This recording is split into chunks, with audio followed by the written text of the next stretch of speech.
Welcome to Conversations with.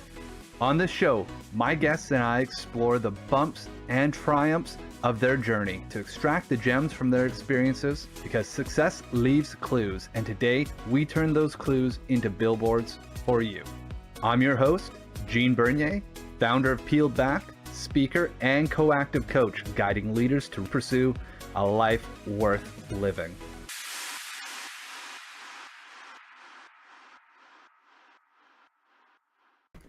Hey everybody, welcome to episode 120 of Conversations With. Today my guest is Nate Dame. He's a marketing leader who is bringing an innovative approach to SEO with a successful track record of delivering outsized traffic growth for leading companies like Adobe, Atlassian, and Airtable. Nate's modern approach to SEO has disrupted traditional practices that often yield little in return. Now he's at the helm of Syllabus, an innovative SEO tool designed for the AI era. Join us as we explore his journey in SEO, how Syllabus is helping companies understand search results better, and creating top-notch content from that. Nate, thank you so much for being on the show today. Hey, Gene. Good to see you again, man. Good to be back with you. It's great to be back here again. So, my words definitely cannot do you and your journey justice. Care to dive in a little bit about being in the SEO world and seeing how that's grown and what that's meant for you over this time as a business leader? Well, I remember feeling like the business would never get its act together and grow in this substantial way because SEO just keeps changing. And man, that's true. If you're thinking about building an agency based on SEO or a business based on SEO, you have to know it keeps changing. And that was very much the case in 2008, 2009, 2010. And up really through 2015, 2016, 2017, SEO just kept flipping over. And that was pretty riotous for the company. would flip the company, our practices and our operations and what we sold and what we really were trying to convince clients to do.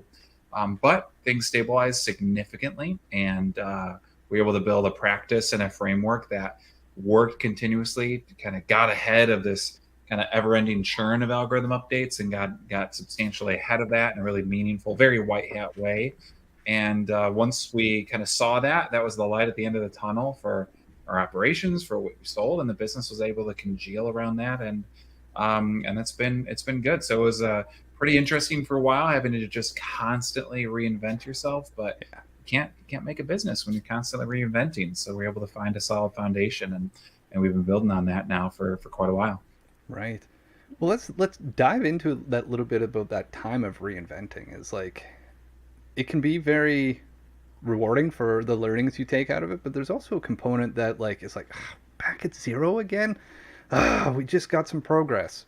What was that like, taking your agency and yourself going through that process over multiple times, over those flips of the rules being changed or the carpet being pulled out from under you?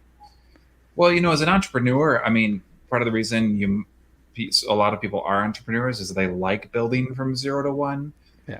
And you might enjoy building from 0 to 1 over and over again, right? The people who start many companies or like to just start things, but maybe not really solidify or scale the thing.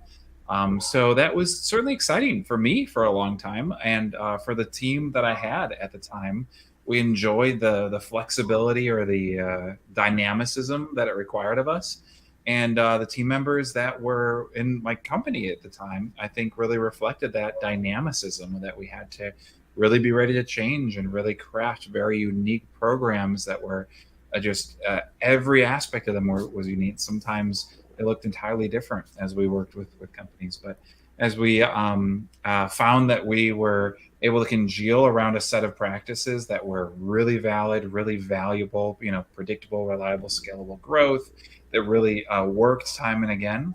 And we decided to pursue that as a company so we could really lean into that and grow and deliver much more bang for our buck with what our clients invested with us.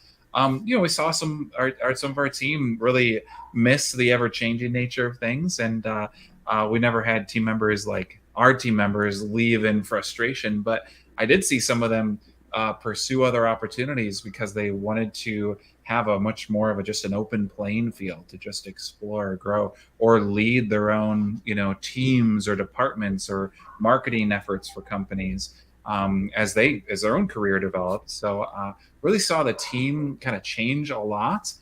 We always try to make a great culture, and really almost everyone that left our company left as like a raving fan, which Right. Yeah. I was always grateful for, because I always felt like that was a weakness for me. Like, how do I make this team congeal? I still feel like it's this dark art, and I've got team members that really help me, that kind of balance me out in that regard. I don't know. So, but we've had a great culture, fortunately, but we've seen a lot of team members that were with us in the beginning that moved on, and now we have a team that's really good at doing doing the rich practices that really work incredibly well, and just being scientists and artists in that regard. And it's kind of a different group. So it's been interesting how the team changed. I guess that's one aspect of it. Yeah, Yeah. Well, that's an interesting place, right? Like, to be able to see people leaving your team and going, "Wow, you're leaving on great notes," and I get to be excited for the rest of your journey. I mean,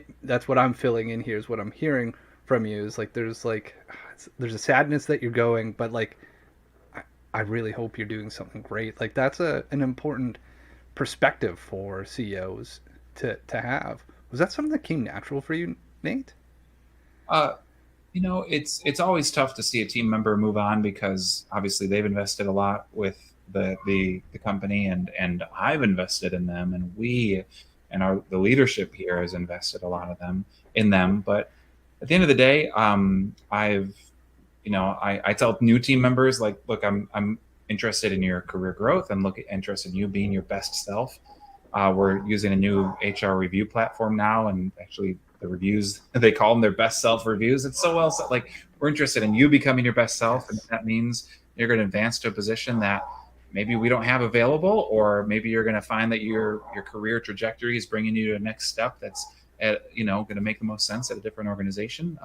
We fully support that, and Mm. in fact want to see that happen, because what's the alternative? It means like, oh, cap on you. You're gonna get here, and then you're done, and that's it, and just be happy, please, because we're gonna lock you in or make you feel like you can't leave. I mean, it's just there's no really valid alternative. So yeah, it's tough every time, but Yeah. we have to embrace it, because I'm really interested in seeing just every team member make the most out of their life.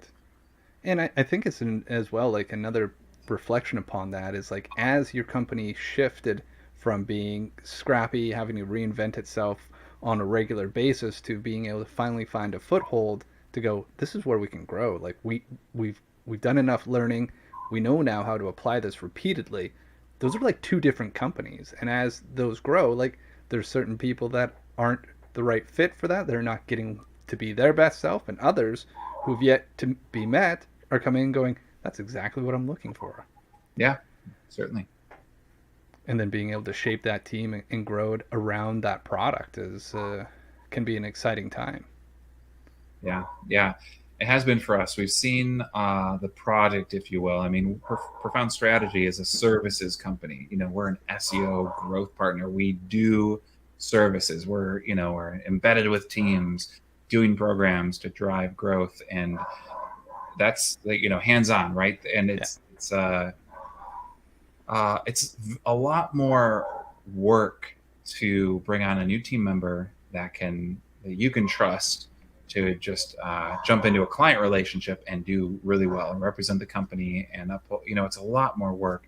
And now it's funny because I've also been building software now, and with Syllabus, and trying to create next gen SEO platform, and that work is so different.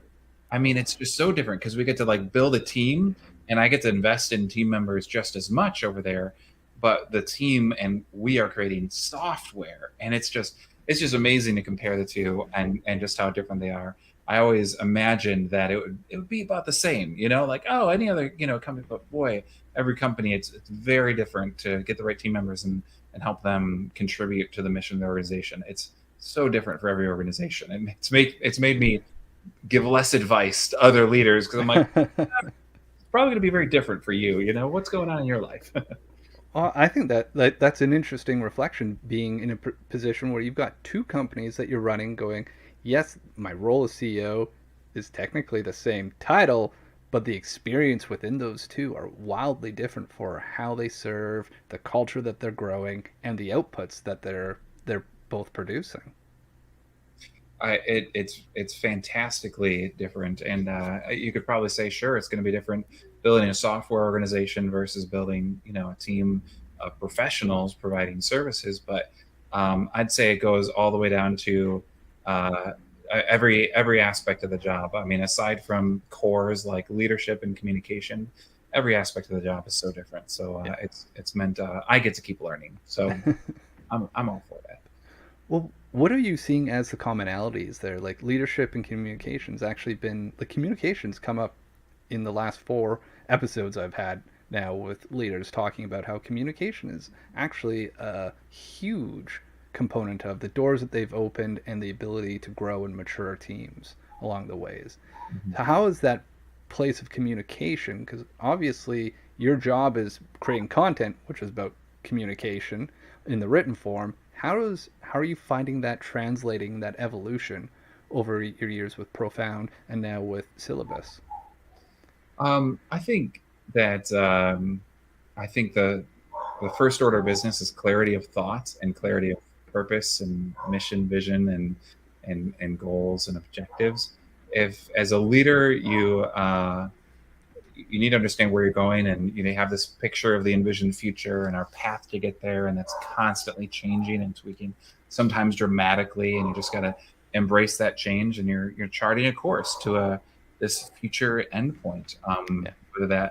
whether that's a specific KPI or a new company or new product or service or this holistic whole, and communication starts with needing to translate that envisioned future just to steps we're creating today that I Mhm. can take, that your team can take.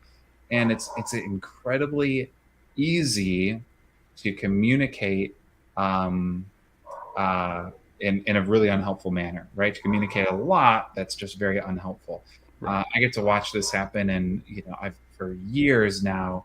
I get to look inside of big organizations as we're working with marketing leaders, or no matter how up in the food chain you're working or how low in the food chain you're working, whether it's working with managers in a team or all the way up to VPs and directors.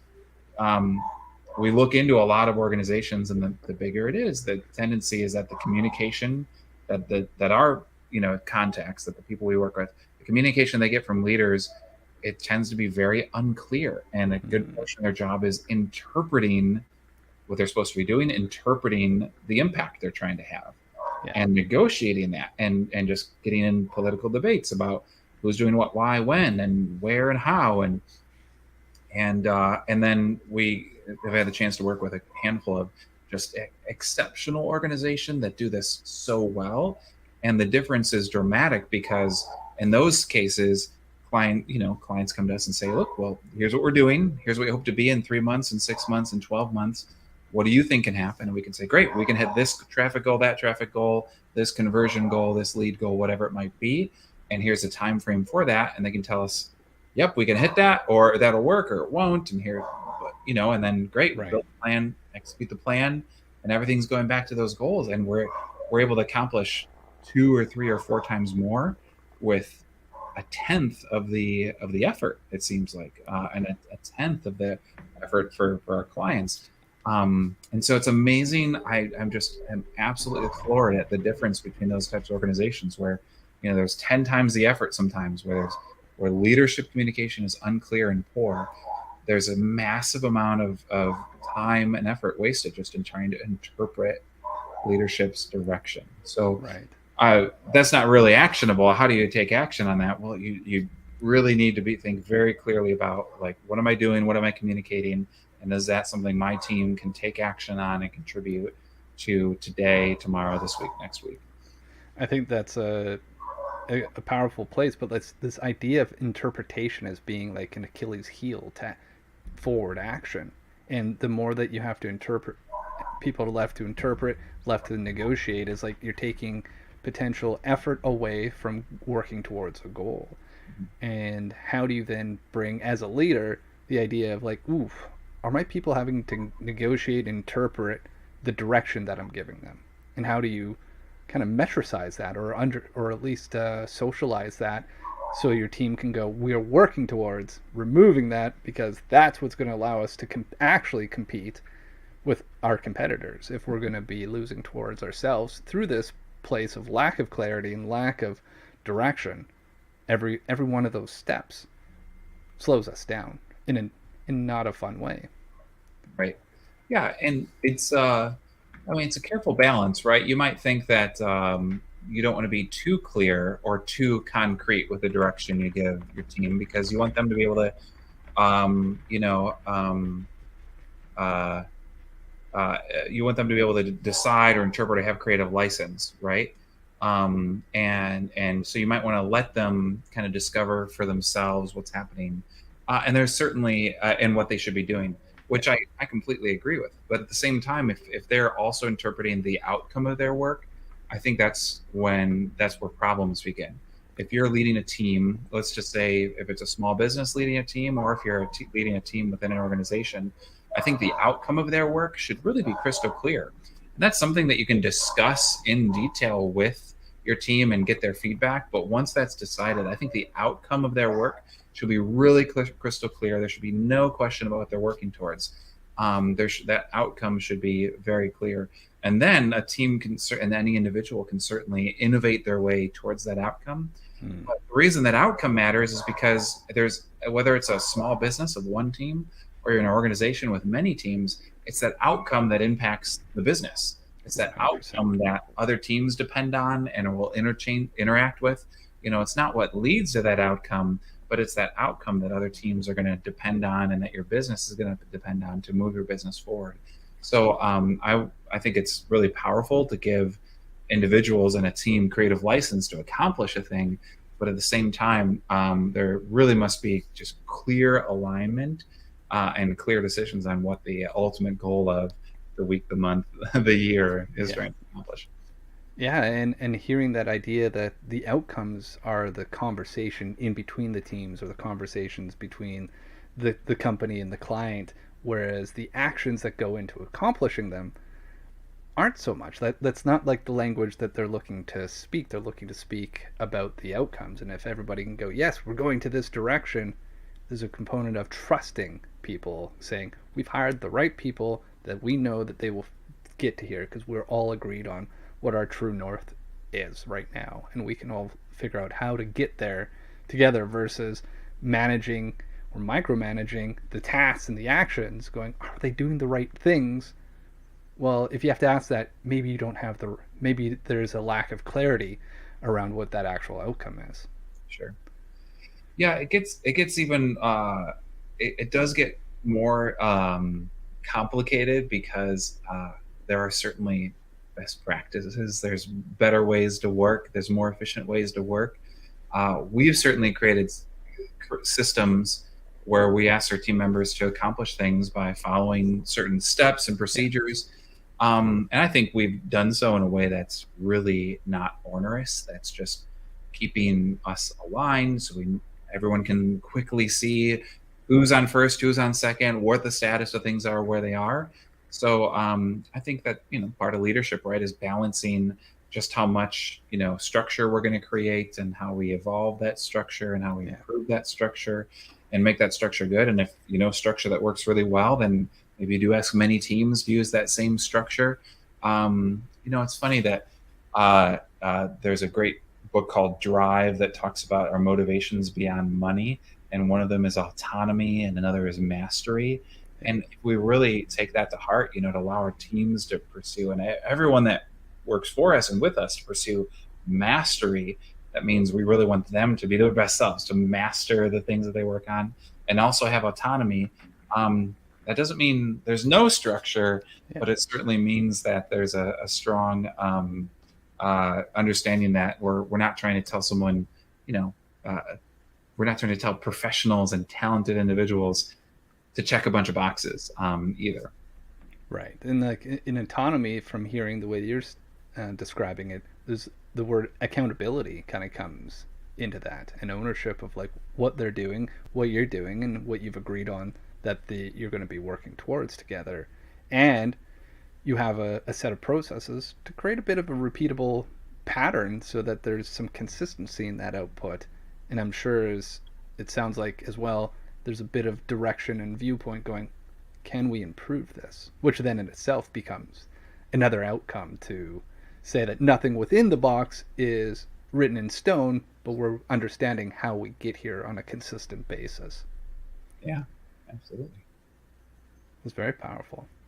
So, talk about making the shift from being a service based company and going, hey, I think we have an idea for building a software product. So to be clear, we're very much a service company today, Yeah. and still, thriving as a SEO results partner, right? And we've created a software company and a piece of software, which is still a wait list today and should be going to the public here in the next month and a half. What we found was that, do you want to talk about SEO a little bit, or do you want to talk high level? Well, let's see. Let's go high level, and we'll take it from there. Yeah, I mean, at the end of the day, I was always very intrigued by creating a software and building a piece of software and starting a software startup, as of course many of us are, because you see and you hear startups all day, Yeah. every day. I was very intrigued by it. I pursued many ideas, little by little, for many years, and one of the ideas really convinced me that they could be 10 times better, 10x better than what's already out there. But an idea did begin to form that I felt, and then others around me began to feel like this could be 10 times better than what's out there, like a Right. real generational leap beyond what's available today.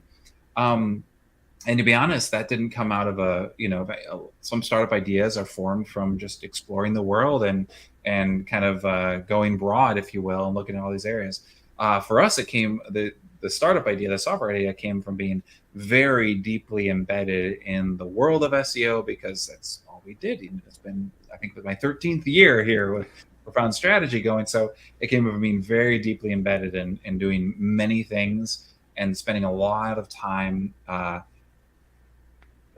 talking to companies about what is worth doing, demonstrating what's worth doing, and then measuring the kind of predictable impact of doing what is worth doing. So Yeah. it we did find that we were able to learn a lot, and I think that's really propelled our software platform to be leaps ahead of where others are. We don't have to start with we're not just starting with a piece of software and like, oh, do people like it? No, yeah, maybe a little bit. We're Yeah. really taking, like, we have Fortune 100 companies using our software already because they're Wow. engaged with us as doing services. Yeah. And so they're using it little by little and getting bits and pieces, and we're using it all day. So it's really battle tested. And so when we begin, getting more and more of the public using it, we expect that we're going to be pretty far and far along in building a platform that's really going to be impactful. Right. And at that high level, having to wear two hats. You've got two companies, two very different experiences of them, keeping them both moving forward. What has that been like, trying to find the harmony between standing in those two very different worlds? You know, uh, at the end of the day, you got to know what your capabilities are and not overcommit, right? I mean, you got 40, to me, we got 40 hours in the week, maybe a Yeah. little bit more, sometimes less, but, I log off at 5 and I'm with the family and try to maintain that balance for myself, my family, and mental health. So, the amount of time I have hasn't changed. And there's some folks in the startup world that just say, hey, if you're going to start a startup, your life's going to be brutal for years. And I say, no, thank you. Like, not gonna, I'll do what I can. And so realizing, of course, that, you only got the same amount of time. I went through transitions with Profound Strategy and our leadership team for many years to be sure that we had the leaders in place, the tools, the processes, the frameworks, so that we could evolve the company. And the things that I was still carrying as the CEO, the Right. bootstrap CEO, still had a variety of things, on my plate. We found places for those so that the company could still thrive, even as I moved my time into, building software and building a team of developers and managing that team. So we had to find places for that work, and make sure, that it was still working well, that all the gears was still turning well and efficiently and quickly, and went through that transition. So it was really a many year process of my time going from one side to the other. But it was a multi-year process before, to reach where I am today, and got many more transitions ahead, hopefully. What would you say your relationship is with time, especially from the business sense? Love it or hate it. Yeah. Well, I ask because like what I hear within what you're saying is there's patience is coming up here is like there's you only have a bucket of time that you can put towards working on or in the business, and you've chosen that and you're keeping true with it. So that can or can't like shift how fast you get places sometimes. So Mhm. why I ask that is like it sounds like you have a a component, there's a patience to it going, if I'm putting the time in, I'm choosing what to do with that, I know I will get there, but maybe that end goal doesn't necessarily have a a best before date. Yeah, we certainly, I mean, for example, we certainly wanted to have a live product open to the public for public sign up a year ago, Yeah. a year and almost a year and a half ago, right? So it's certainly hard to, we can all war against the tyranny of time and wish that it would just move faster. But at the end of the day, hopefully we learn from you learn from the limitations, right? Yeah. Like, limitations are can help us thrive, and so time can teach us things, and I've tried to allow time to teach me. Like I try to learn from, like, oh man, I didn't reach this goal, but I did reach that goal, and boy, I look back at the last month and think I invested in these places, and these were good investments, and man, why did I bother investing in these areas? Right. Try to think. I mean, you can never you never stop learning. You never stop being more purposeful about your time, and also the time of our team, and our what development work we do first, second, and third, and what things we just set aside. So I've tried to learn from time. I've also tried to, as a related note, allow the backlog to, in software speak, allow that backlog to grow, Mm. and be absolutely okay with that. There's this video, actually, it's one of Warren Buffett's little, gems of wisdom, where apparently the story goes that, I think he was sharing this in some shareholder meeting or something, that he hired some intern, or he was talking to someone, and they said, Warren Buffett, how do you, how should I set my goals? And he basically said, list your 25 priorities. Okay, great. Listed them. Okay, now put them in order. Okay, great. Now put them in order. Now take your top five, keep those, and then delete the other 20. That the 20 lowest priorities just became your do not touch list. Mm. Only work on those top five. And if you kind of see that, I think there's a lot of wisdom in that, right? It's so easy to get distracted by an enormous amount of priorities and try to work on them all. And in reality, with a little bit of time, it's so easy to look back on those priorities and see a lot of them weren't really very impactful in the first place. They were just ideas, and we chase ideas, like the tyranny of ideas, right? We just chase idea after idea after idea. So allow that backlog to grow and just learn from it, and just set it aside, put it in your archive, like, all right, great. What am I trying to do? What am I trying to make? And I'm just going to keep pressing forward. So in software development, we let the backlog grow, because there's a whole lot, like, oh, I think I could do this, I could do that. There's like hundreds of things there, like, easily. But Yeah. really, we're trying to reach a goal. We're trying to accomplish this. So I align our software development that way, but I try to optimize my life that way too, because Right. I can chase ideas. Oh. Ideas are easy. Well, and like if you said the tyranny of ideas and tyranny of time, and when they get together, they will run a complete and total muck, which is in contrast to where we started some of this conversation around your concept of being your best, which is one of those metrics is mastery. If you're chasing the shiny object, that kind of steals your opportunity for mastery. It's almost like a gut check going, hey, how much do you want to be a master at what you've just said is in your top five? Sure. Yeah. How's it been for you holding that space to hold, maybe it's your top priorities and staying true to that through the thick and the thin of running these businesses, being, having a life outside of business and everything else? Well, I think it's been appreciated. I've certainly appreciated it, and I think it's been appreciated by my team, and I think it's been helped for work-life balance as well. I tend to work on about five major goals at a time. It might be a month or multi-month goals, and that's where I put my time and attention. Uh, I kind of think of it like I have my reactive work life where I'm, part of meetings and conversations, and we're big on, having as few meetings as possible. But I have a reactive part of me that supports others towards their goals that I've helped them establish.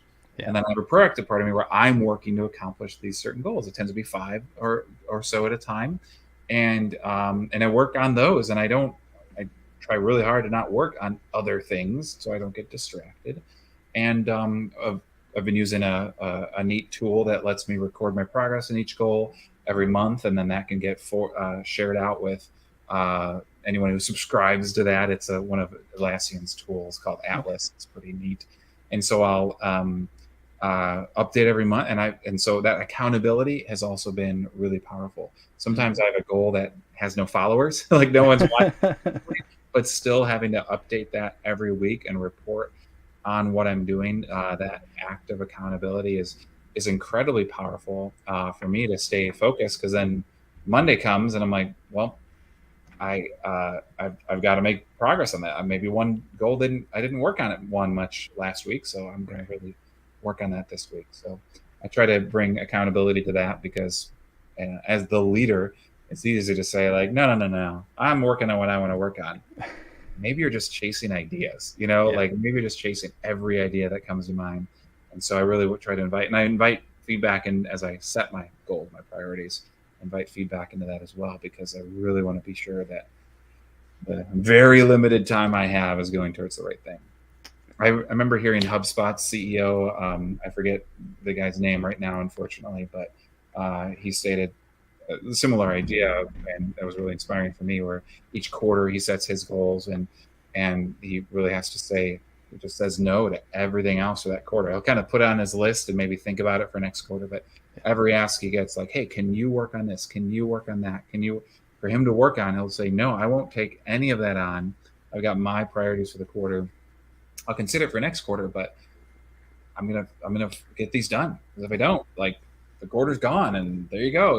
What did I just do? There's a huge opportunity cost to that if you don't have a Oh, mechanism to stay focused. yeah. And like saying no is actually in protection of the yeses that you've chosen. Like you can only have so many things that you've said yes to based on the 40 hours that you have for work every week, and 40 hours for life, and 40 hours again probably for sleep too. Like there's only so much time to go around, and Hmm. if you don't protect your yeses with powerful no's, all of that gets spread really really thin very fast. Yeah. So what is it like for you to go through and set your goals then, Nate? Like do you have a set process, or like anything to share to maybe help those who are going, what's a good way to get started? I'm there's a lot of frameworks and wisdom and such, and I try to really hard to begin with the end in mind. I'm trying to. I think Syllabus can change the way the world does SEO, and so I've got this dream of where it is in the future, so I'm trying to work back towards what my next big steps are for that.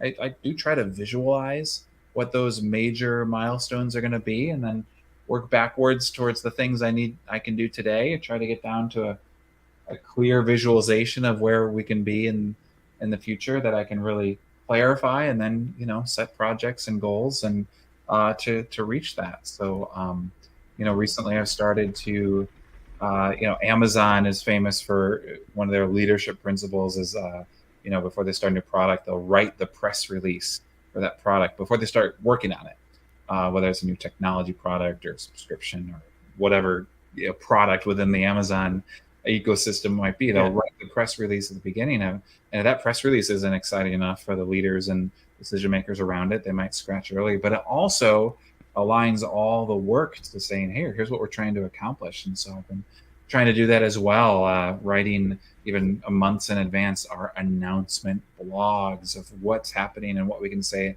And that gives a whole lot of purpose towards deciding the development priorities we have as we get there, instead of chasing those many little adjustments that we need to do, uh, chasing that one, path that'll get us to where we want to have. So, um, I'm probably not too regimented in that process, but that's a bit of what seems to help. Well, it's just that continuation of that theme of clarity and standing in it, and the how often do you go back and like kind of sit and visualize those goals? Is that like a daily thing, weekly, monthly? Do you have any kind of routine around reconnecting to that to ensure that that connection to those top five is very strong? Well, again, it's going to be different for everyone, and for me, I find that I try to work on about 5 major projects at a time, and I called them goals earlier. Really, they're Yeah. projects that are in service of a goal, and when I finish one, I try to find the next one that is. I pull up the next one that is the most impactful thing. I got dozens of projects I could work on, but pull up the next thing. So, and then whenever I feel like it's more of a for me personally, it's a bit more fluid Right. because I'm for planning my own schedule, I should say, for my own priorities. So for our company, we set goals on a little bit more of a set basis. But for me, as I'm thinking about the future, as things evolve and I can sense that I don't really have a clear picture of what I'm trying to accomplish in 1 to 2 months, then I know I need to stop and reevaluate that because I find that I have a idea of what I'm leading towards and moving towards, and it's pretty concrete. But as experiences happen and we get feedback, whether and for software as user interviews and feedback from internal stakeholders and external stakeholders, and I find I'll get enough of that, and what all that feedback does is it basically destroys the last vision of the future I had for the next 2 months. Oh, well, that's kind of just off course a little bit, kind of destroy. And when that's beaten up enough, I realize I got to sit down and really restate and reclarify what that all objective is. So for me, it's a bit more on a rolling basis because we're Yeah. in very much of a learning and discovery phase that happens quite regularly, where I need to repicture that. And Right. if I were on a set schedule of once a year, I'd be, especially now, I'd really be at a loss because that needs to happen a lot more often. Right. Right. So there's a constant and never-ending refinement, right? I think it's Tony Robbins has CANI, which is constant and never-ending improvement. So it's always being open to what have I learned? How can I apply this? Does our main directive, our goal change, and do we need to tweak the steps and the approach that we're taking to get there? That's kind of what is surfacing here today. Yeah. Yeah, and there's a as well, like there's a component of holding on to your goal and like loosely holding on to those projects that you're taking towards it. Certainly. Yeah, certainly. And sometimes killing a project that is no longer really needed. Well, and you can base that back on that. Is this in service to my team? Is in service to the goal and in service to potentially the clients that are going to use this one day? Yeah. And does that then go back to our conversation about time? Does killing this allow us to recapture time to put it back into our favor? Sure. That's awesome, man. Well, this has definitely been a conversation that has gone all over the map here today, and I really appreciate it. We're actually getting right up onto that 40-minute mark that I told you we're going to get to. So I want to definitely give you an opportunity. We've talked about Syllabus and Profound a little bit. Here's your opportunity to share with everybody a little bit more detail about what those two companies are, how you serve people, and maybe give a little shout out to this upcoming launch of Syllabus as well. Yeah, great. So Syllabus is a new and we think next generation SEO platform and tool. Its website is syllabus.io. And one of the things that we feel Syllabus helps you do is create the best content in the world. We know that's what search engines are looking for. And Syllabus is really a first of its kind tool that really helps you decipher what the current best content in the world is doing, and how do you craft a page or an article or a piece of content or web page that is even better than the current winners. We think search is incredibly competitive. A lot of companies are just on the treadmill of publish more content and throw a keyword in there. I find it humorous personally, and this is a whole side conversation. But I kind of chuckle to myself when I hear of companies that are think Chat GPT is their new SEO tool, because that just leans into some old mindsets and old methodologies. Like, I'm just going to create a bunch of content, get it out there, and I'm magically going to rank. Well, in reality, it's this incredibly cutthroat competition, thousands, tens of thousands, hundreds of thousands of competing pages, and there's the top 3, 4, maybe 5 that win. Syllabus is a new take on that. Also, it's a new take on ranking factors and your ability to bring SEO data together. That's certainly a challenge that every SEO professional or anyone that's done SEO they have, is they might have a lot of different bits of data about what might be driving the highest ranking content to the top, but those are in different systems. So we've created a platform to pull all the data in one place and create a customized analysis. So our part of our envisioned future is, picture your SEO tool today. Maybe it's SEMrush, maybe it's another one, but everything about it is customizable to make your own platform, your own, whether it is a table, collection of tables, collection of views, graphs, and data. We've really been building a framework to customize everything about that experience, and to be able to share that customization and create those custom analysis and create your own ranking factor study at any time. So we're really excited about what's coming. Right now, we're really focused on allowing users to study the best content so they can make content that's even better, and to do so really efficiently and effectively. And that's Syllabus, the syllabus.io website. But as I mentioned, I've been leading Profound Strategy for 13 years now, which is an SEO company. We focus on predictable, reliable, scalable SEO growth for mostly technology companies and B2B companies. We worked with a lot of large major players like Atlassian, Adobe, Airtable, Outreach, before they were bought by Atlassian, Marketo. We've seen sustainable programs and a lot of medium and smaller technology companies as well. The reason we got into Adobe, for example, is we did work for Marketo. It was 2 years ago. There was a gap of 2 years at the time. And so we'd done work for Marketo, and then we were not working with them for about 2 years.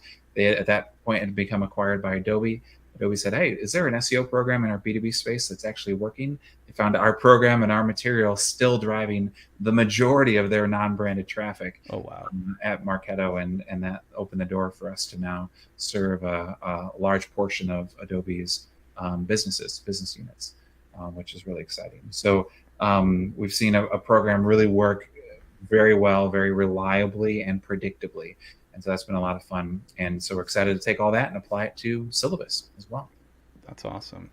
Well, thank you, Nate, very much. And for those, the links are down below in the show notes for everything that Nate just shared with us here today. Now, before I let you go, I've got one last question. We jump into my time machine. We're going to go into the future by 10 years. When the door opens, there's future you. What does he say thank you to you for? Oh, hopefully, thank you for keeping family first and keeping life balanced, and thank you for prioritizing. I hope. Awesome. That's right. Well, great, and it's always interesting hearing what that conversation with our future self is going to be. Family and prioritization.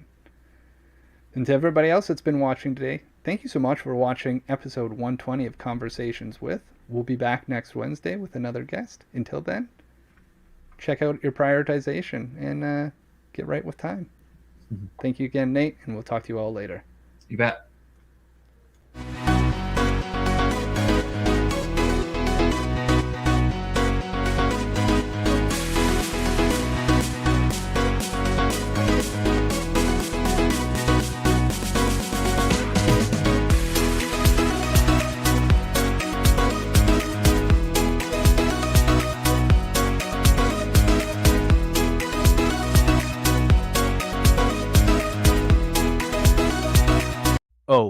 One last thing, it's the legal language. This podcast is presented solely for educational and entertainment purposes.